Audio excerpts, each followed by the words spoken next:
Chris Hensley is a registered representative of Cambridge Investment Research, Inc., a broker-dealer member of FINRA SIPC, investment advisor representative of Cambridge Investment Research Advisors, Inc., a registered investment advisor. Cambridge and Houston First Financial Group are not affiliated.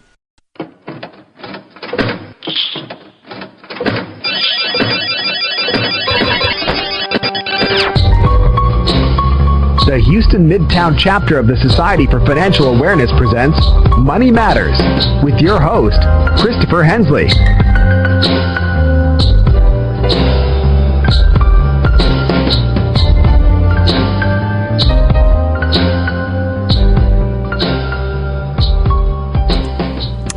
Good morning, everybody. You're listening to Money Matters on KPFT Houston. I'm Chris Hensley. The time is now 10 a.m. Got a great show lined up for you today, drawing from examples gathered over 2 decades of turning a weekly Fort Worth comedy show into a full-time business that has been traveling the world and serving as entrepreneurs in residence at the business school at Texas Christian University. Co-authors David Wilk, David Ahearn, and Frank Ford demonstrate how yes and thinking helps improve communication skills, facilitate creative problem solving, and generate new ideas that can refresh and rejuvenate. From understanding the value of open-minded active listening, the ability to say yes to anything and mean it, to a willingness to offer out-of-the-box ideas without prejudgment, putting the and into action, to demonstrating authentic respect for the ideas and intentions of others. Happy Accidents shows how the same elements that can make for great teamwork on stage prove to be immensely successful strategies in the workplace and boardroom. So our topic today is improvisation, and we are going to have a co-author of the new book, Happy Accidents, Frank Ford, with us very, very shortly. So please stay tuned. Keep listening. But if you are a long-time listener, you know we always reserve just the first few minutes of the show to tell you a little bit about what's going on in the Houston and the Gulf Coast area for Houston, either Houston Money Week or financial literacy in general. We did just finish a talk that you might have heard me talking about this the last few shows. We were going to do a talk about student loan debt repayment out at Harris County. And so we did that on Wednesday, and we actually had a good amount of people show up for that. And they also hosted an off-site presentation as well. And so we had the people there at Harris County, and then an offshoot. I believe it was at a local library, but I'm not really sure where it was video and live streamed to them as well. Really good information. I've gone out and I've talked about college planning. That's more of the parent. It's the parent trying to get a strategy or a way to save for college before it's too late. So a lot of times we talk about college planning. We do go into student loans, but we don't go into it as in depth as we did on this talk. Now this one is pretty interesting because we talked a lot about student loan repayment strategies, and as you know, there have been changes in the last 10 years or so with loans that are through the federal government. So if they're called what's now called direct loans, there are new strategies that can be used even for debt forgiveness for some public service people, as well as healthcare employees, teachers.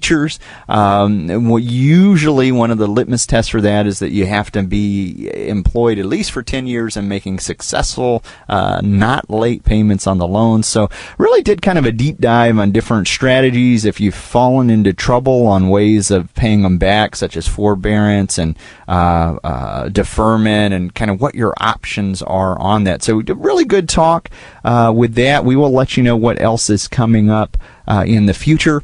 And even though we know you always hear me talk about Financial Literacy Month, which isn't until April, and that's going to be April of 2018, next month we are actually starting to meet again, the leadership team for Houston Money Week, to start planning Houston Money Week 2018. I know it seems early, but it's one of these things that's kind of like a wedding. You meet, you plan, and before you know it, it's there. And so keep listening. Stay tuned for that. With that, let's go ahead and bring Frank on the line here.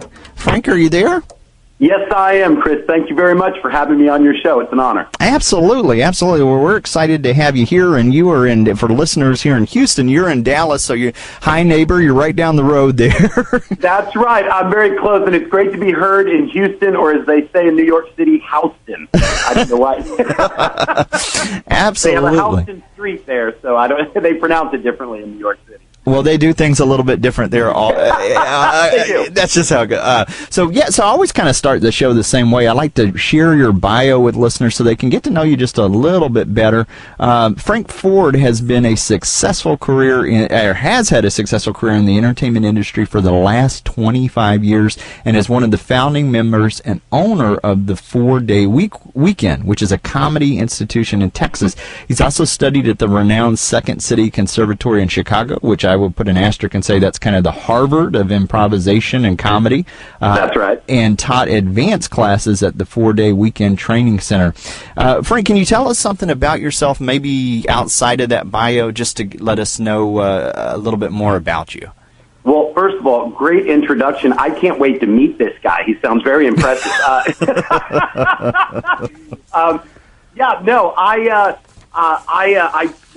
For a time, I originally worked at Texas Instruments. That's what brought me to Texas out of college. Mm-hmm. And so I've worked on the corporate side of things. And then somewhere along the way, I started 4-Day Weekend with my business partners, David Wilk, David Ahearn, and Troy Grant was also one of the founding members. And as that business grew, I left corporate America to pay attention to the 4-Day Weekend business full time. And of course, it's grown and grown since then. We've used the yes and philosophy, which we'll get into and talk about here a little bit. But we originally started in Fort Worth. We wanted a 6-week run, and 6 weeks turned into 6 months, and 6 months turned into 6 years, and 6 years turned into 20 and still counting. And what really helped us from a business philosophy standpoint, because none of us were business majors, was the philosophy of yes and. And yes and has really helped us yes end our way to Small Business of the Year, which we won in 2014, the Key to the City from the mayor. We've yes ended our way to doing a keynote for Congress, meeting the President of the United States, Obama at the time, and on and on and on, all the way to being entrepreneurs in residence at TCU, which is a great relationship that we have with them, to our book, Happy Accidents, which is coming out on September 5th. So yes and has just played a huge part in our life, not only in terms of our business, but in terms of our personal relationships off stage. And it's just a really great forward way of thinking or philosophy that has propelled us forward and continues to propel us forward professionally all the time. So absolutely. Well, that's a great lead into the book, which is going to be coming out here very shortly. Yes. Happy Accidents. So let's kind of dive right into it. Why did you write this book? Oh, it's funny because we normally a person would or a group of people would write a book and then they would go out and do speaking engagements based on the book.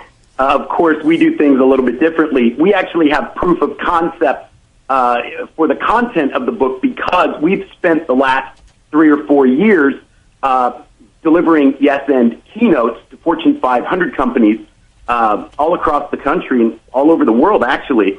And so the interest that was generated from our yes and philosophy, from these Fortune 500 companies, from our clients, from CEOs, really motivated us to kind of put it all down in a book format so that we could get it out there nationally or internationally to other people so that they could read about it as well. It became the fastest growing part of our business. Now, we do all kinds of things at 4-Day Weekend. We have live shows every weekend for the general public, and we have private functions and events that we do for corporate clients. And actually, we're going to be in Houston on the 15th and 16th for the restaurant chain Chili's, delivering a yes and keynote. So we've been doing that for a long, long time. And all of that interest sort of motivated us to write this book, and we wanted to share this yes and philosophy with people around the country that may not be able to attend one of our Yes and keynotes. So we had proof of concept before we wrote the book. And the way we structured it was we thought, well, you know what? We're the quintessential sort of American story. We were a bunch of guys that literally put in $700 a piece in 1997 and said, okay, we're going to put a show together. And then through a lot of hard work kind of built this business. And we had a lot of starts and stops along the way, a lot of pitfalls, a lot of obstacles. And we realized at some point that whenever we deviated from the philosophy of yes and, it's when we had problems. And when we subscribed to it and practiced it, it's when we've had a major success. So we kind of, in an autobiographical way, take everybody through our, starts and stops over the last 20 years, and we pepper that autobiography with yes and philosophies and exercises that are very simple to do. They're free, and everybody can take these sort of exercises and apply them to their life personally or to their culture in the business that they work in. So coming from the standpoint, we've talked a little bit about improv in the past on this show, but not an in-depth dive like this. Coming from that, you mentioned your history at TI, which I drive past the old Texas Instrument building out in Sugar Land almost every day. But coming from that corporate culture, taking the concepts of improvisation and applying them to, say, team building in a corporate culture, where have you seen that the most successful, maybe some stories, or where have you seen that work the best, I guess? Well, I'll tell you what, it's funny because we did a lot. When I was at Texas Instruments, I worked in the product development, consumer products division. So for all of you out there who've ever used a graphing calculator, you're welcome. But one of the, and we did a lot of team building stuff, but it was usually like ropes courses or an off-site event. And what we've realized is that, our culture, now there's some clients that we have, for instance, Southwest Airlines, client of ours. And Southwest Airlines is a yes and airline. It's a yes and company. And they took to the yes and philosophy very, very easily. That is really part of their culture. We have seen yes and within Southwest Airlines work extremely well. They have a group of people there called the cultural ambassadors. And those cultural ambassadors make sure that the culture within Southwest Airlines is consistent throughout. And they really have subscribed to and apply the yes and philosophy across the board. They really have developed a culture that's fun, just like we do. They get to go to work. They don't have to go to work. And that's part of the yes and philosophy is that, there's a sense of play and fun in the workplace, which is sorely missing in some cases these days. But they also have developed a culture, which we always say is very important, that where people can feel they can speak up and offer ideas, and that the culture is truly open to ideas. Because the whole thing about Yes and is there are no wrong ideas or wrong choices or bad ideas or bad choices. There are only higher and lower percentage choices. That's our loophole, right? So, but in a company, you're going to have people suggesting things, for the company. And the greatest ideas in the world can come out of left field, or the out-of-the-box idea can come from the most unexpected places. And Southwest Airlines is a really good example of a yes and forward-thinking culture and company. That would be one of the ones that. Now we have a lot of clients, and I could go on, but Southwest really stands out. And I'll explain to you how they were sort of instrumental in how we got to Congress. Actually, that was an interesting yes and story with Southwest Airlines. Absolutely. So before we go there, I wanted to just, because you said a lot right there for listeners, what you mentioned kind of a company or an idea that follows that yes and or was a good fit for that yes and philosophy. You mentioned that they get to go to work, but they don't have to, and that there's this play, the concept of play involved there. You also talked about the culture, that it's free in the sense that they're able to speak up and offer ideas, that there are no wrong ideas or choices, and that kind of goes back to that yes and again. And so, tell us how that, because you stole my thunder here, because I was going to ask you about. Sorry. No, that's okay. I was going to ask you. I was going to ask you how you, because you mentioned that earlier, that you guys ended up ultimately at the presidential. So how did this play a role in getting you there, I guess? Well, when it all started, it happened when Southwest Airlines first hired us.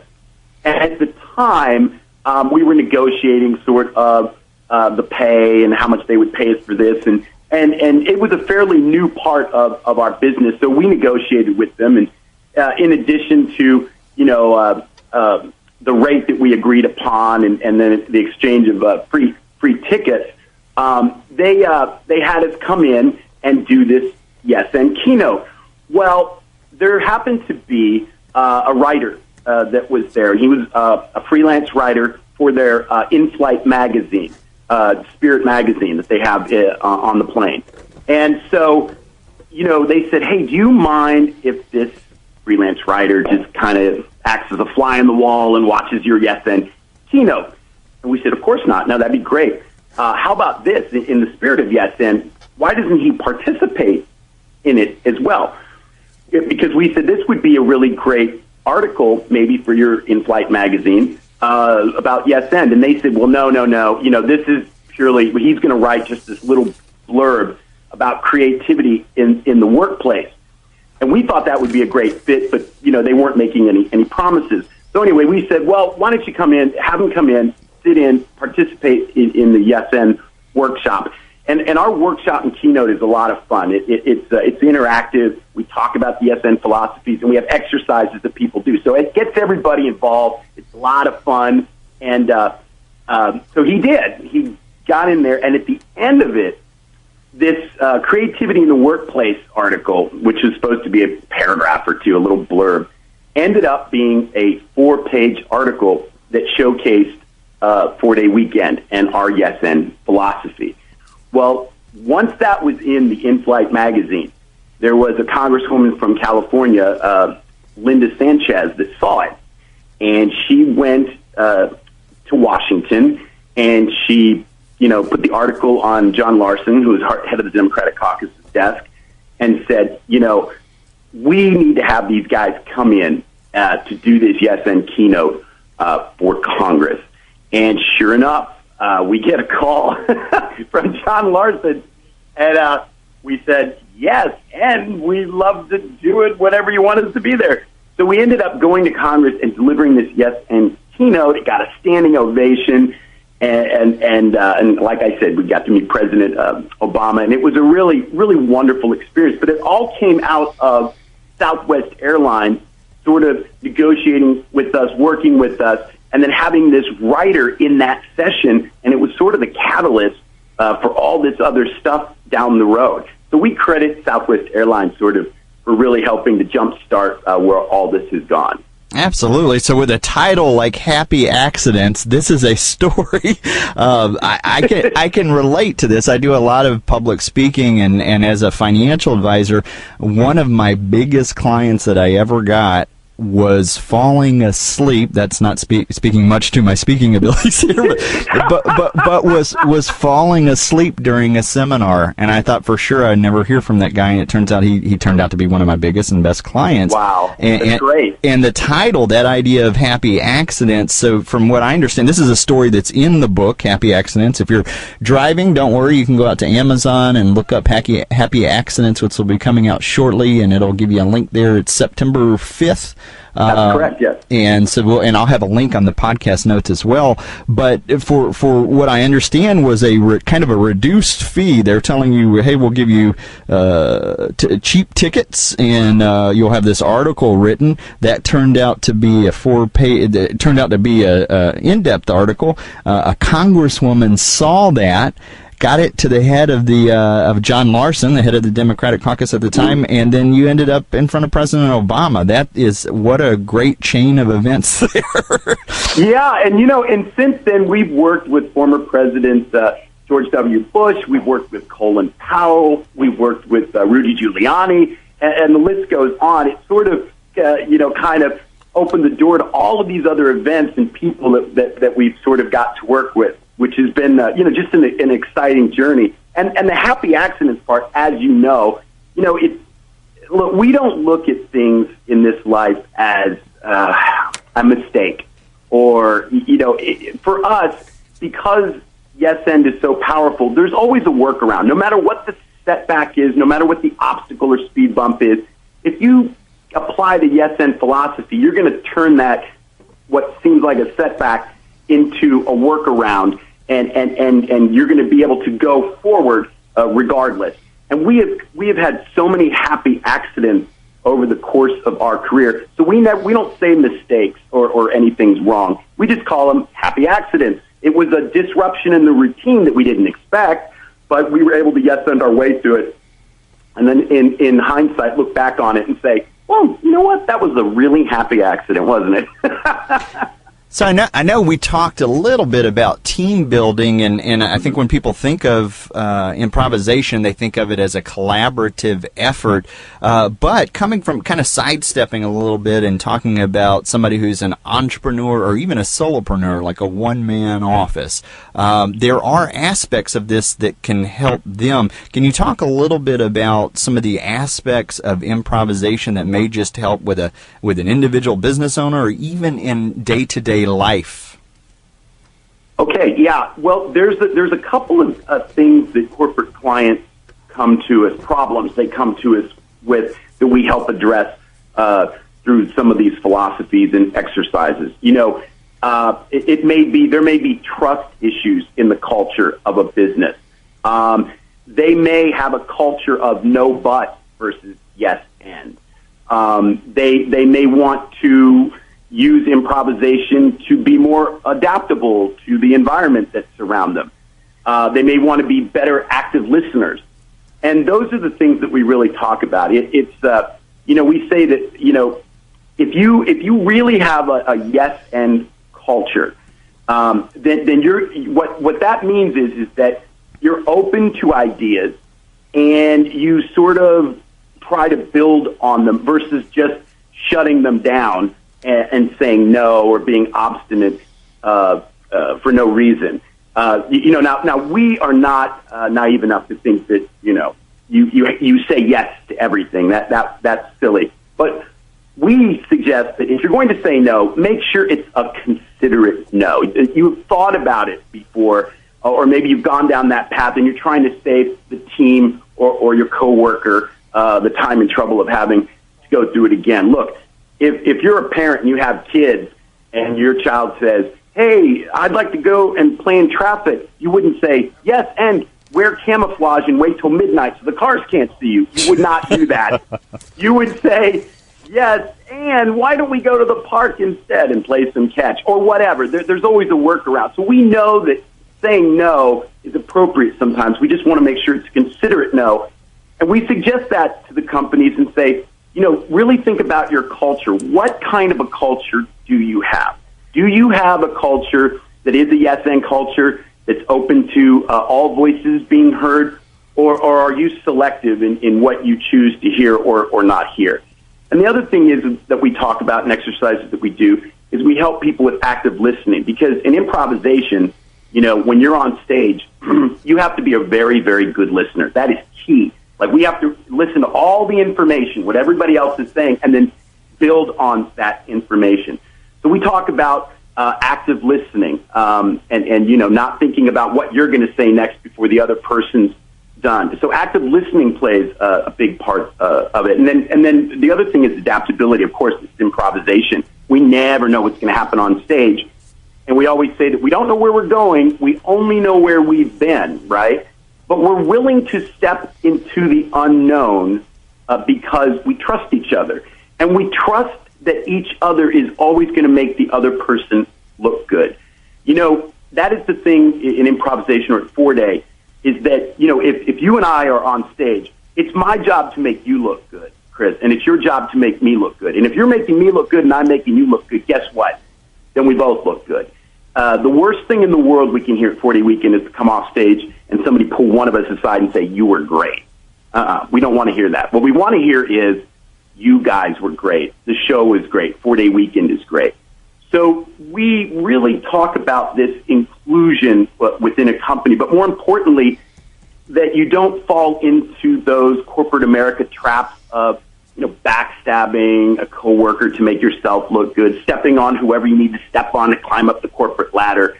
It's really about, hey, why does there have to be this internal competition and sabotaging others to make someone look good in order to get a promotion or move up? Why can't we just work a little bit differently and work to make the other person look good? And that really falls into the category of service to others versus service to self, right? So that is what improv is all about. It's all about supporting each other.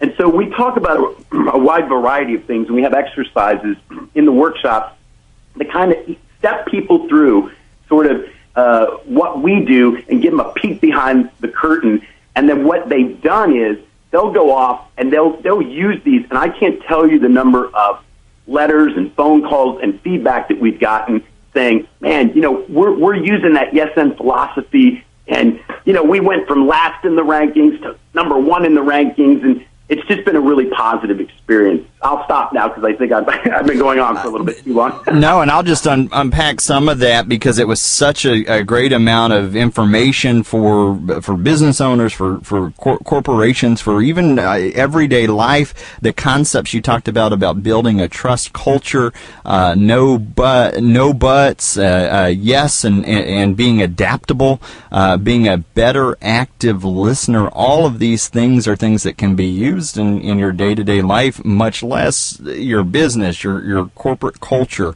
You did talk about some of the negatives there, or I would say people saying no, and we talked a little bit about that. But let's go just a little bit further with that, what I call roadblocks or barriers. When you go into a company and you see, maybe you have some stories that you can share of examples of what not to do. Well, let's see here.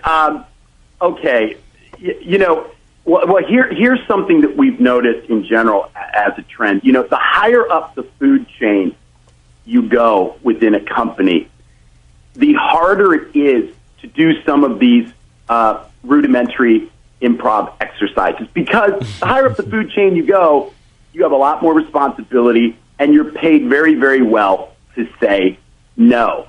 Well, saying no and no but can be habit forming. You know, at some point, that's going to kind of be your default. And our default at 4-Day Weekend is yes and. But you can easily fall into the no but default. That's your just reactionary no, can't do it.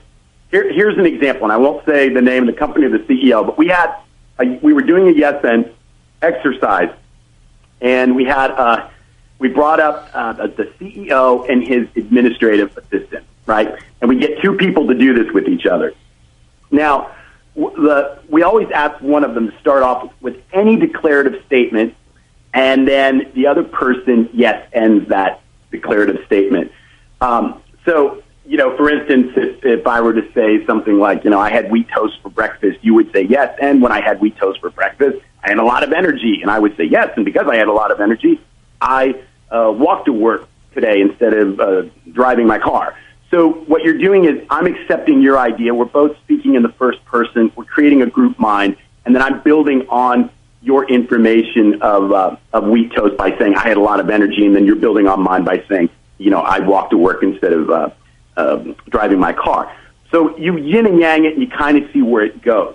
And it's a simple exercise to kind of get everybody comfortable with just the philosophy of yes and, because we've been programmed to be no but. That's our Frank, program. I'm gonna have to stop you right there. Quickest half hour ever. Oh my God! We're right here at the end of the show. Just want to let listeners know, to find out more about Frank, you can go to 4dayweekend.com, and on the podcast we're going to have a link to that website as well as a link to the book. Are there any closing thoughts you want to leave with listeners today? Yeah, what I would say is that if you get a chance, pick up the book, read about the yes and philosophy, apply it to your life. I'm telling you, you're going to have very, very positive results if you use it. Frank, thank you so much for joining us on the air this morning, and you have a great weekend. Thank you. You too. And you have been listening to KPFT Houston. Thanks for listening to today's episode of Money Matters Podcast. If you enjoyed the show, visit us on the web at www.moneymatterspodcast.com. Drop us a line on SpeakPipe on the right-hand corner. It will receive any voicemails, questions, thoughts, concerns that you have about the show. In addition to this, we recently launched a Patreon campaign. Click on the Donate Now tab to hit the tip jar and find out what Patreon's campaign is all about.